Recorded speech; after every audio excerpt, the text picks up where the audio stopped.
A World World Protecting, Bab 23. Untuk melihat video selengkapnya, sahabat bisa kunjungi playlist yang telah Sabta Novel sediakan. Yuk mari, kita berimajinasi bersama dan masuk ke alur ceritanya.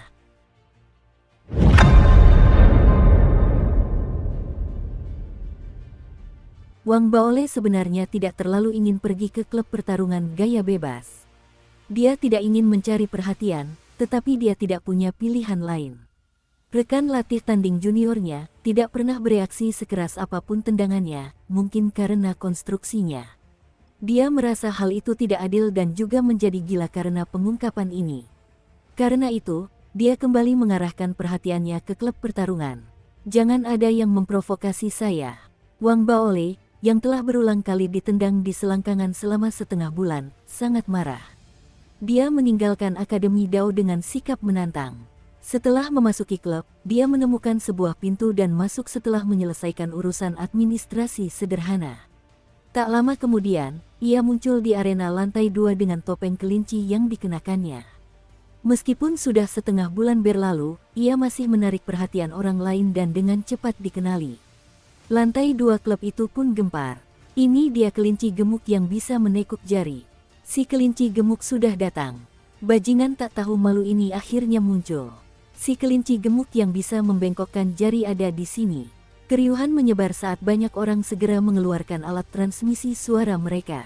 Banyak tempat di kota Ethereal, di mana orang-orang sibuk bekerja, menerima berita tersebut.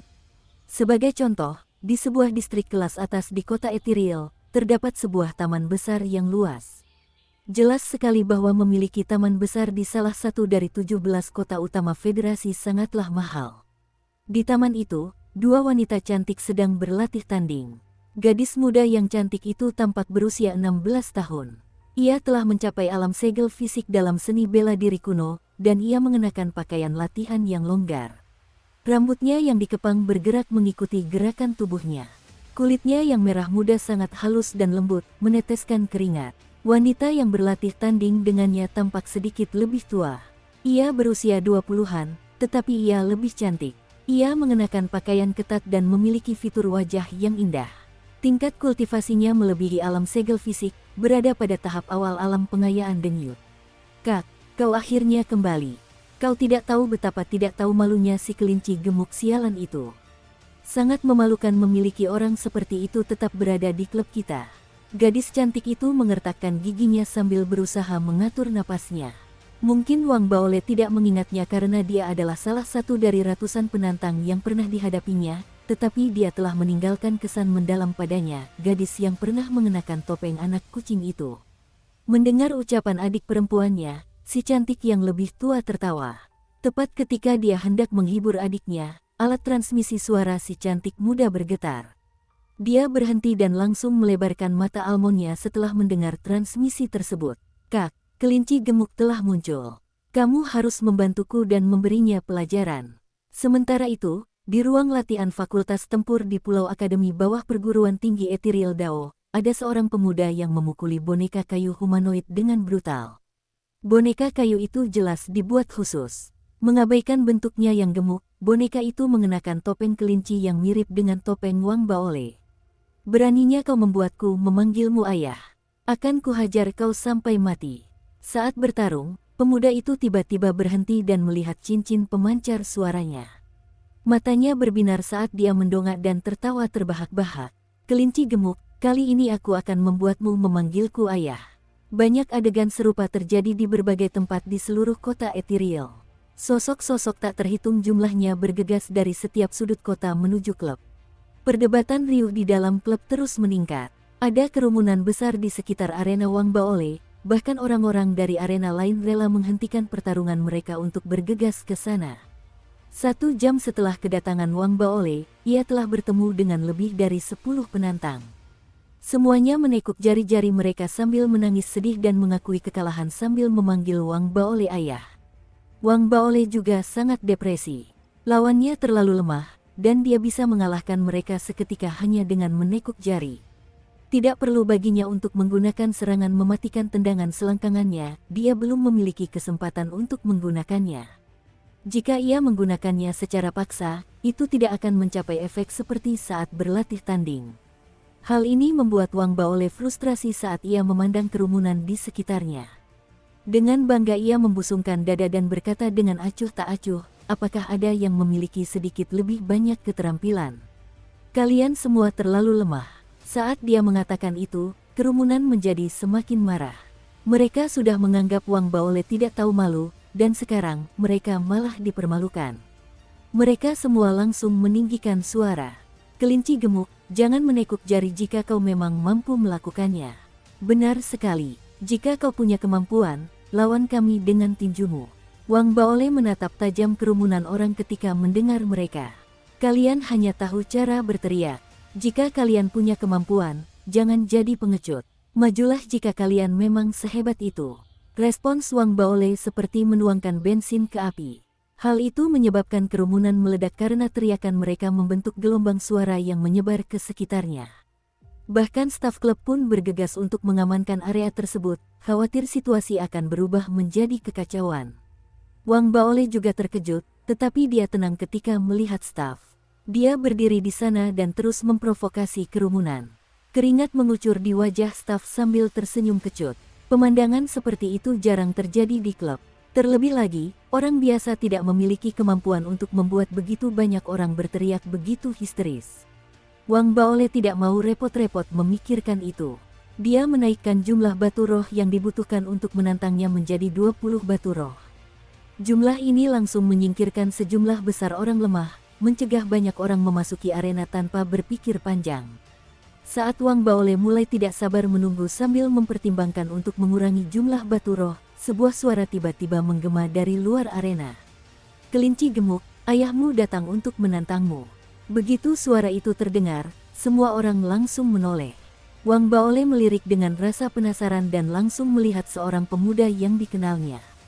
Ia berjalan dengan cepat penuh kesombongan dan percaya diri. Pemuda itu mengenakan pakaian tempur berwarna putih. Dia memiliki aura segel fisik tingkat tinggi yang tidak disembunyikan sama sekali. Tidak hanya itu, dia bahkan membawa perlengkapan bersamanya. Itu adalah 2 sarung tangan yang dibuat khusus. Kedua sarung tangan itu terpasang erat di tinjunya, melindungi jari-jarinya sepenuhnya. Hal itu membuat orang lain tidak mungkin meraih dan membengkokkan jari-jarinya. Pemuda itu merasa sangat percaya diri saat mengenakan sarung tangan. Dia melangkah maju dan berlari langsung menuju arena di tengah sorak-sorai meriah dari penonton. Ini Lu Zihao dari Fakultas Pertempuran di Perguruan Tinggi Dao Ethereal. Kelinci gemuk sudah berkali-kali menekuk jarinya di masa lalu. Kali ini dia menyiapkan sarung tangan khusus. Bagus sekali. Haha, sepertinya ada cukup banyak orang pintar. Dengan sarung tangan itu, teknik menekuk jari kelinci gemuk otomatis menjadi tidak berguna. Di tengah hiruk-pikuk keramaian, Wang Baole sengaja melirik sarung tinju khusus yang dikenakan pemuda itu. Ia terbatuk dan mundur beberapa langkah, seolah sedang mempersiapkan diri menghadapi lawan yang tangguh. Melihat reaksi Wang Baole, pemuda itu menjadi semakin bersemangat dan langsung melompat ke arena. Dukung terus channel YouTube Sabta Novel. Kelinci gemuk, yang bisa kau lakukan hanyalah menekuk jari. Kau pasti akan kalah kali ini. Pemuda itu tertawa terbahak-bahak, tetapi dia tidak meremehkan Wang Baole. Dia menerjang maju dengan kecepatan yang menakjubkan, melesat langsung ke arah Wang Baole. Dia telah berlatih skenario yang sama untuk waktu yang lama di ruang latihan sekolah tinggi Dao. Dia yakin bahwa dia dapat dengan cepat membuat kelinci gemuk mengetahui kekuatan tinju angin buas miliknya, yang telah dia latih dengan susah payah. Seperti yang diharapkan dari seorang mahasiswa fakultas tempur. Sikapnya ini sudah cukup untuk menjadikannya yang terbaik di antara mereka yang berada di alam segel fisik. Pertempuran ini akan seru. Kelinci gemuk sudah tamat. Para penonton menyaksikan dengan penuh antusias, siap untuk melihat pertarungan yang mengesankan. Situasi di arena berubah seketika saat Wang Baole mundur beberapa langkah. Ketika pemuda itu mendekatinya, Wang Baole tiba-tiba melangkah maju beberapa langkah. Tangan kanannya terangkat, tetapi alih-alih menekuk jari-jarinya, ia menekan pergelangan tangan pemuda itu. Terutama dengan daya hisap dari telapak tangannya yang begitu cepat, pemuda itu kesulitan untuk menghindar. Pergelangan tangannya langsung dicengkeram oleh Wang Baole saat persendiannya terpelintir. Tekanan ini mengakibatkan rasa sakit yang tak kalah hebatnya dengan menekuk jari. Rasa sakit itu langsung menjalar ke seluruh tubuh pemuda itu saat ia menahan diri untuk tidak berteriak. Tepat ketika ia hendak membalas, kekuatan hisap yang luar biasa menyebar, menyebabkan gerakannya melambat, seolah terjebak dalam rawa. Lingkungan sekitar Wang Baole tampak menjadi semacam wilayah kekuasaan karena kendalinya atas kekuatan hisap tersebut. Kelambatan ini hanya terjadi sesaat. Jika Wang Baole menggunakan metode lain, itu akan menjadi sia-sia, kecuali jika dia bisa menaklukkan lawannya dalam satu serangan, karena lawannya bisa pulih. Namun teknik memutar itu, intinya adalah mengalahkan musuh dengan satu serangan. Pada intinya, teknik ini adalah tentang membiarkan yang lemah mengalahkan yang kuat. Seketika itu juga, Wang Baole menekan pergelangan tangan pemuda itu dan memanfaatkan momen ketika pemuda itu kesakitan karena persendiannya terkilir, menendang kaki kanannya dengan kecepatan luar biasa, tepat mengenai selangkangan pemuda itu. "Panggil aku ayah." Wang Baole menggeram dalam-dalam, tetapi dia masih menahan diri. Meskipun begitu, pemuda itu membelalakkan matanya saat kakinya mendarat. Warna wajahnya berubah dari warna normal menjadi pucat pasi sebelum dengan cepat berubah menjadi merah. Akhirnya, menjadi ungu saat nada suara yang keluar dari bibirnya berubah menjadi tangisan yang sangat tajam. "Oh, oh, aduh." Pemuda itu berteriak kesakitan sambil jatuh ke tanah dan memegang selangkangannya. Ia secara naluriah berteriak saat air mata mengalir di pipinya. Tindakan memegang selangkangannya membuat semua pria di sekitarnya serentak menutupi selangkangan mereka. Apa yang telah terjadi terlalu berdampak bagi para pria. Sangat mudah bagi mereka untuk merasakan rasa sakit itu, membuat seluruh kulit kepala mereka merinding. Bahkan para penjaga di sekitarnya pun menarik napas dingin. Mungkin karena mereka dapat merasakan penderitaan itu, tak lama kemudian, raungan amarah melampaui raungan sebelumnya. Raungan itu meletus dengan cara yang belum pernah terjadi sebelumnya.